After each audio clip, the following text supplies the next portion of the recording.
Welcome, fellow Uplanders, to a Upland Properties Expert City Release Guide, Queens. I am your co-host, Too Stupid to Win, and as always, I'm joined by ThankMeLater. How we doing? That's right. Yeah, we definitely need to have that as one thing in the future. That was stark. It was like you're getting all pumped, and then it's like white screen, and you're like, okay, awkward silence, and cut to people. All right, yeah, totally smooth entrance. And the worst part is I had that screen up, and then I noticed after I hit the intro music that the counter started going for for the recording. So Nice. I was like, you improvise as you do it. We'll figure it all out. But anyway, big news was announced on Friday, April 8th, that Queens was going to be coming. If you listen to our podcast, link is above, from last night, Thursday the 7th, it will say that I said it would be 6 to 8 weeks before Upland released the city. That's true. So we were well. Well, now you might have looked silly being off so much. However, I won my bet with more cheese.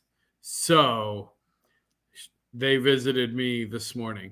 I gave them an address and they gave me my 20 UPX. You were that quick to collect your 20 UPX. Oh, I pinged them before, like seconds after I sent it to you. I sent it to you. I was like, holy cow. And then I was like, more cheese. I won the bet. Go get. And they're like, it's so early here. And I'm like, I don't care. Get out of bed and go send to my property. You lost that bet so hard. So have you been accused of having insider information? I mean, I always get accused of that nonsense. But no, I had no idea. I was just shocked. Again, I definitely thought it was going to be, further down the line before Queens came or anything came out. But I love it. I'm excited. Like, I know there's we'll get into the mechanics of what it does to the secondary market and why that's probably, what your thoughts are on the short and long term of that impact. Oh yeah, absolutely. And we did set aside this time. We're like, yeah, let's work on some of the extra content that we're talking about. And then this announcement comes and we're like, change of plans. Yeah. Did you? Now, sorry, I was setting something else up that I should have set up. It is late. It is, yes. Yes. But yes, Queens has been announced, and there's so much history behind Queens, especially in the hip hop scene. So I always go to the hip hop stuff, and I like that they got the '80s Run DMC, LL Cool J's tracksuit going on but the boom box is too small. You needed that shoulder mount that just. Yeah. This is a pretty small boombox for all the breakdancing I'm sure Miles can do. I really like how they accessorize him for different things. Definitely digging the 80s rapper theme. Yeah. So they could do a bigger boombox. So maybe they can get an edit on there. Maybe. But it might be an aftermarket. We'll have to have somebody mock it up. Yeah. Now Queens is a pretty good sized area. It's 109 miles. And the interesting thing is, as I was reading about it, if it was to break away from New York City proper, it could be the fourth largest U.S. city based off of population. They got 2.4 million people living in Queens proper. Wow. So what is that? How many properties is that in Upland then, roughly? In real life, the number of properties is 324,269 plus or minus. Okay. And that puts it up there as I did not put Detroit's numbers in there, but it's a top 5. That's a top 5 city with property numbers. Yeah. So how does that compare, like, size wise to Manhattan? Because Manhattan's what, 50? Manhattan is 41,445. Ooh. Man, it's insane. Like Manhattan was so small, actually. So that's like 8 times bigger. Is that math? Yeah, yeah, that's math. Math eight. So yeah, like eight Well, times bigger than Manhattan. yes. Wow. Hey, I like it. That should leave some East Coast again. We talked about it last night, that East Coast relief that Upland was looking to do. I know a lot of people are feeling a kind of way. Are we going to start with that? You want to dive into a little bit of the economics? Where you want to go? Yeah, let's jump right into that because everybody was excited to see the floors return, and you did accuse me of being clickbait as I was making the thumbnail for last night's episode too. Well, I just think you made that thumbnail because the insider information you must have known. That's why that you knew the floors were going to plummet. No insider information, but it's just predictable as it stables out and you're looking at the property count, and I was 6 to 8 weeks out. So um but Yeah, in Detroit, they look at it from a lot of different angles, sponsorships, and then just overall availability to onboard new players. Um, and as you can see, that Detroit, there's plenty of 0 to 5K properties, well, almost 120,000. So, but the biggest thing is the pressure on the East Coast market, and being the biggest one, Manhattan, who we saw a rise of. It was up at 250,000 UPX at one point in yeah, time that was earlier pretty this year. insane. Yeah, yeah. I mean, it's just not sustainable because the thing is, people have to remember Upland is a game. It's not. It's not one of these NFT collect, like most of these NFT projects go. If you're in mint day one, it'll sell out and you can sell it for 3 to 5x day two. And it's just like that's not what Upland is. Upland isn't just buy a random property and immediately get to flip it for, good amount. The way that you kind of are able to do that is if you do the research. So if you get in on a city launch and you've done your research and you know the high likelihood properties and collections, and you speculate and you hit it on vanilla mode and then when the collections are revealed, like that's because collections add value, right? So this is what people need to understand is when you buy a vanilla property, uh, and there's no collections or nothing about it, it doesn't have any value unless it's like a celebrity home or some other nonsense. But for the most part, it doesn't have any value. So just minting it doesn't create value in the game. Now, when the collections are revealed, if it's part of that collection, boom, that's added value. You didn't have to make it, but you benefit from it by having that property be worth a lot more money. The other way that you do it, which is what Upland wants to happen, is that you have to build the value. You have to create a neighborhood node and collective that wants to target active use or active play in one area, that are going to build up an area that spark pools, and they're going to do stuff like that. And then you're creating value in the community, and then those properties are worth more. And that's how it should be. Now, over time, as the cities eventually sell out, there will inherently be a secondary market growth. But like where Upland doesn't want value to be based on scarcity. That's what the number one thing is that people have to realize. That's not the profit model of Upland. Like it's not a scarcity NFT play. It's a build value long-term gameplay. Yeah, and it's not a cash grab. You'll definitely hear that, see that it's a cash grab. They're just looking for more money. So you have Detroit, which is providing a large inventory of starter properties, and then still even from the 5 to 10, that's still a basic beginning newer player. And Detroit has some. Kansas City still has the 10 to 15K. Los Angeles still has a good inventory of 5 to 10K price properties. So the the sustainability of onboarding of new players is there. Now this is to relieve some of the pressure from the East Coast, like Los Angeles did with San Francisco. Now San Francisco has rebounded, and once again, you don't have to liquidate. You don't have to jump into New City. Now, don't get me wrong. There's some Yeah. cool stuff in Queens that you definitely want to grab and, get on your collections, but you don't have to sell stuff at a discount to get the bright new shiny object. Yeah, I mean, if you do, like, that's the thing. Like, that might be your gameplay. Like, how many of us have ever bought, a random pack of cards or whatever and opened it and they were all kind of duds? Like, okay, you didn't hit any of the collections. You have the option. You can sell it at a little bit of a loss and try and reinvest it and try and hit a collection in Queens.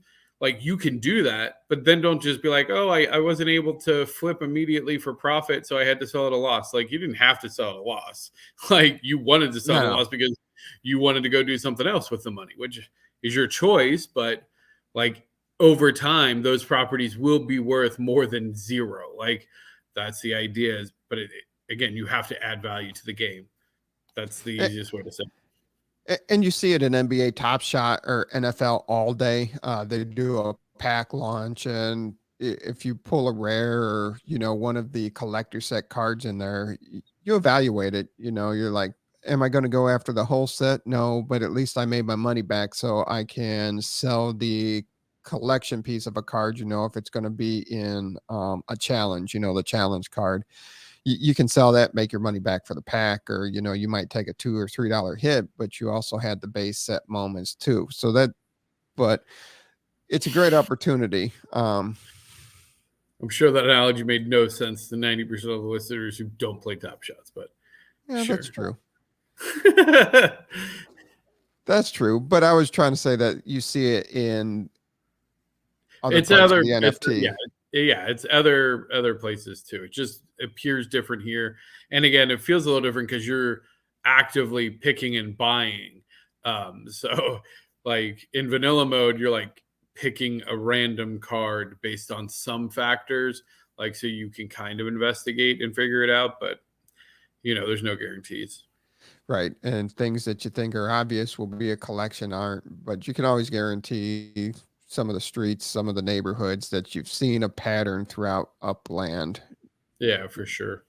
And definitely check out the analytic assassins. They're always pretty damn close with their That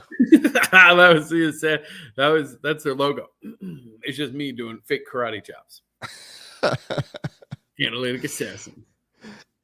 And as you can see here, the secondary markup multiplier, Manhattan's been getting kind of crazy. Even the Bronx, we've watched or Brooklyn, we've even watched Brooklyn shoot up, which is interesting that they're using Brooklyn because if you look, the Bronx is actually higher than Brooklyn itself from the markups. Yeah, no, it is interesting. I mean, and again, I like those 20 pluses, like that's not good. Like Now, that's not what it should be at. Like it really should be like under 5. Like I think it should be under 5. Like that's 5x for a base property is pretty crazy. yeah. Well, And I this guess is it's hard because like the thing is a base property if it's 3,000 up X like that's how you get these spikes, by the way, because when your floor is that high, like a cheap property will sell for 40x, right? Like yeah. it's silly. And especially when you start hitting those spikes over the 30.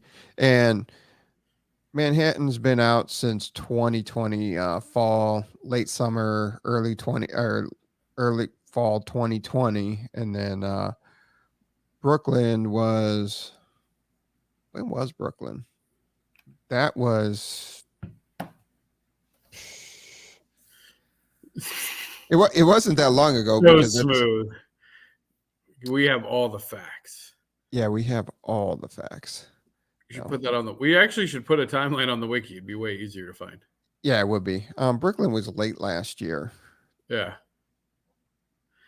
Yeah. I mean, yeah, it's the East Coast has always been kind of a fevered pitch. Manhattan was so small; it was like Oh so no. concentrated. because I mean the whole island of Manhattan is sky rises and like absolutely iconic buildings from, you know, every single property on Manhattan is, you know, worth owning. So it's understandable. Like in just the city population, we were talking TM the other day about like you buy an apartment complex versus a house because so many people have lived in an apartment complex. The likelihood of somebody from that apartment complex playing the game and wanting to buy that is significantly higher than if you buy a house, which I just thought was funny. Like that's what he thinks about when he buys properties.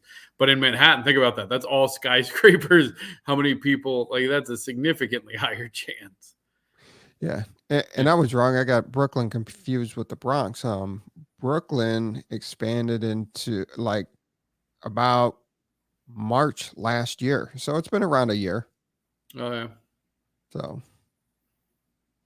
I was wrong. That's all right. Yeah, it happens. So the big thing there is to take the pressure off of Manhattan and Brooklyn. But how successful do you think it's actually going to be? I mean, is it going to keep it suppressed under 20, Yeah, it's going to 20x be interesting multiplier? because I think Upland. Well, I'll be honest. I think it started to release a lot of those Midwest states, thinking that the economy overall would balance, like just having properties available would balance and take that pressure off. And then I think they realized that, you know, those cities weren't compelling enough to draw attention away from Manhattan, like Nashville, Cleveland, you know, like, yeah, it's like a, so even Yeah. after LA being released, like it didn't take pressure off. So I hope with Queens they actually achieve their outcome. I think just being visually close to Manhattan and then seeing like if you zoom out and just like all of the cheapest properties in the area, you're like, oh wait, it would be just like in real life. I just want to own some properties over here. Why would I pay 10x on Manhattan when I can just go out to Queens and buy it for, you know, 1x? So you're like, oh, okay, I'll just do that.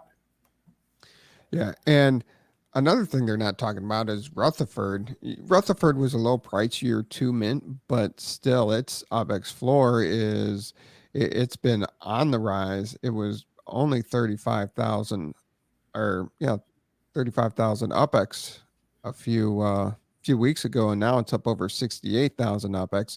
Whoa. It did come down from yesterday. It is now sitting at 60,000 UPX, but still that's a pretty high floor. Now, granted, Rutherford and Manhattan have lower number of total overall properties in it How compared to many the is Rutherford? Bronx. How many does Rutherford have? Rutherford has 6,816 properties. Only has 6,000. Yeah, I'll verify that number TM is right. has twice as many properties as Rutherford. Yeah, Oh Rutherford has well, 6,000 properties. that's really interesting because that's easy to control. I know players like TM are buying every single one they can. Like 6,000 is such a limited number of properties. Like there's neighborhoods with that many properties. Yes. So So, and you have your neighborhoods like the Bronx that has 80,000 properties. Brooklyn had 270,000 properties. holy cow. Staten Island had 113,000. So how much pressure is really going to be relieved off of your Manhattan and Rutherford? I, I don't think as much as they're hoping for here with the Queen's release. Yeah, I mean time will tell. It has to do something, right? Because who's got UpX left? Who, I mean, even if you thought Queens was coming out, there's no way you're like next week. I need to have my UpX together. Like, Well, eh, North Los Angeles was released on February 3rd. Detroit was released on March 3rd. And Detroit wasn't in a response, had anything to do with Los Angeles proper. That was more for affordability, as we've said before. yep, So it's been 2 months since a modest sized city has come into play. yeah. Well, I mean, it'll be interesting to see how long it is till the next one. And I do find it interesting. They call they call this as a no airport city, Yeah. but you have LaGuardia and JFK in Queens proper. Yeah. But it's a game technicality, right? Right. Yeah. Which is why they got the bus. So yeah, that was the first thing. As soon as they announced Queens, they're like, so you have to go from JFK to Grand Central Station and then catch a train over back over to back over to Queens. So this is the first time we got bus terminals going on. You'll be able to catch the bus from JFK to Queens. That's it. I don't know why that's amusing to me, but it is. And you'll have your train routes. And the interesting thing is LaGuardia Airport. There's been no mention of it, and that's on the north side of Queens. Yeah. I mean, airports, you don't really need a ton of them in Upland, right? Like, there's no point, there's no benefit of having a LaGuardia airport, right? Yet. Well, I mean, really, ever. All you got to do is increase the passenger count, right? Like, it's digital commerce. The reason that you needed a LaGuardia is because there was too much traffic at JFK. Like, all they need to do is increase the daily visitor number, right? Like, how unfair would that be to a JFK owner if all of a sudden they opened up LaGuardia right next to it? Like, you just stole all the value because you're not going to open up double because your player base, right? Your player base, in theory, and will go up unilaterally across the platform. So you can't be like, oh, we're going to do LaGuardia, and then SFO's like, yeah. I mean, in Chicago's like, sweet, you get half, but we get double. Like, no. And that's the thing with Chicago too, because you have O'Hare and you have Midway. You have Midway, yeah. Now we'll see how that progresses, and this will be a tier 2 treasure hunting city for all the people out there. Yeah, I think, like, again, to me, this is the Chicago, right? To me, this is a Chicago-esque release in the sense of I can see new players wanting to do their treasure hunting here. I can see it, it's a good mid-tier. I know Chicago's technically tier 1, but I think it'll have a lot of similarities to how Chicago played out, but with a little bit more East Coast flair. Gotcha. So that overall gives you Manhattan's a tier 1 treasure hunting. You have the Bronx, and you'll have Queens as tier 2 treasure hunts, and then Brooklyn's a tier 4, and Staten Island's a tier 5. Ooh, Staten Island, get your act together. Yeah, get your act together. Um, but overall, what's your thoughts? I mean, vanilla mode, and I think vanilla mode is going to be the standard mode moving forward for city releases for collections. I don't think there's any reason not to do that. I like the cadence. I like a 1 week buffer. I think Upland has found their sweet spot with it. It creates a certain amount of excitement for the initial launch, but keeps a week of momentum going. And then just as that week starts to die down, you have the collection launch, which renews not only primary markets, but reignites secondary markets for those areas. Like, it's a really smart way to do it. I think so. Looking forward to it. Yeah. Now, as you try to figure out the overall, Upland put out the whole city tier type thing a while ago, and trying to match it up of what it would be. So the send fees are 20, 140 UPX, Yeah. and it's 16 to 22 collections. You have a train terminal, but no airport terminal, and you're a treasure hunting tier 2. So you could technically be a tier 1 city because that falls into it, but it has the airport as a yes. Um, under But if the it was a tier 1 city, wouldn't it be tier 1 treasure hunting? No, you can have tier 2 treasure hunting in tier 1 cities. Oh, really? Yeah, That's not confusing. absolutely not at all. Not at all. So it's just interesting to see how it plays into the numbers. And they said these are going to be loose numbers, Yeah. but nothing matches up other than a 112 style city tier. But it doesn't meet I the mean, criteria of an airport. yeah, but I mean, does tier matter outside of Property showdown? values. Wow, I mean, but not really, Yeah. Initial right? property values. Your cost per up square, that's more based on, well, yeah, so it's tier percent of FSA as well. Yeah. Yeah, because it's 20% FSA, so it would be a tier. So it's tier one then, Yep. I guess technically. So good on you, Queens. Way to come in strong. Yeah. But you didn't make it all the way because you're a tier 2 treasure hunter. Yeah, so you're like a tier 1.5. Yeah. Now, train terminals, they're on sale. By the time most of you watch it, you've already registered, already been sold. Registration actually closes um, Saturday, April 9th at 9 a.m. Pacific time. So most likely they'll be out of the way. But they're 475 a terminal, and there's 20 of them. And then the bus terminals are 225.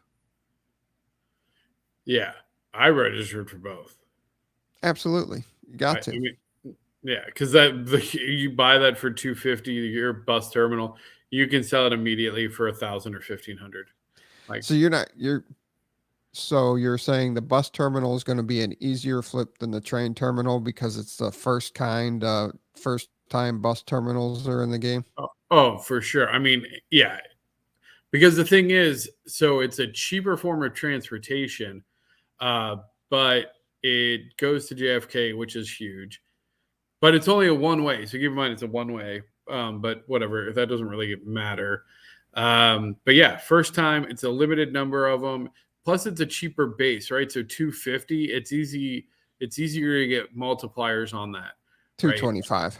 220, even cheaper. So $1,000, $1,500 for a transportation, style hub is pretty good, because I think your train terminals will run two. Do they run 2,000 secondary market, or has it come down? I haven't tracked them lately. Yeah, so I mean, it's those are going to go for 1,500, 2,000. So then when you see a bus terminal, because no one's buying it for the interest, right? Like the interest is negligible on either one of those. So you're doing it for the visits and just the prestige of owning a transportation property. Now, what do you mean it's only one way? You got to come back. If you're in Queens and want to go to JFK, you got to jump on the bus to get back to JFK. Yeah. But you can't Yeah. go from JFK to Queens. Yeah, you can. No. On the bus. There's going to be a bus station at JFK? Yeah. Oh, really? Yeah. Oh. Because JFK was defined as part of Manhattan, we'll be adding a special bus terminal that will allow players to travel to Queens directly from JFK. Gotcha. Wait, but then can you go from Queens to JFK? Yes. Okay, so it's half and half. So half the terminals are one place and half are the other place. Yeah. Gotcha. And I guess they'd have pretty high volumes since you're landing in JFK. And if you want to go to Queens, that's the only way to go. Yeah. I mean, I'll try and get one. I always try and get any of the terminals. Like, it's not financial advice, but it's pretty much guaranteed money. Like that's a guaranteed money one. But the value proposition there is it's luck. Like you can't, like you're just kind of playing the lottery a little bit. Like if you get it, you win, and if you don't, then you could pay a lot on the secondary market. Yes. Um, Anything else we want to cover on Queens? No, this 15-minute show was super awesome. Yeah, 30 minutes. We try. We try. But I mean, you could just go for 15 minutes more and call it the weekly podcast. Launch it next week. Just saying. Yeah. But this is our hot take as soon as Queens was announced. And no, we didn't have insider information from the Upland team. And no, when we were making our our stuff, we didn't know that it was going to be announced today either. Oh, yeah. But That's what we should call new episodes that we do like this. UPX Property Experts Hot Take. Queen's there, release. there you go. I like it. But yes, definitely check it out. We do have a new format for the podcast coming up this week, and that's just due to me being traveling out of town. So we're going to do the Upland Property Experts Roundtable. Thank Me Later. We'll be hosting that with some players from the community. So you'll Yeah. definitely want to check that out on Thursday, the 14th of 2022. Definitely check out the Upland Wiki. Follow us on Twitter and make sure you're liking and subscribing to the channel. Until next week, everybody have a safe and fun weekend.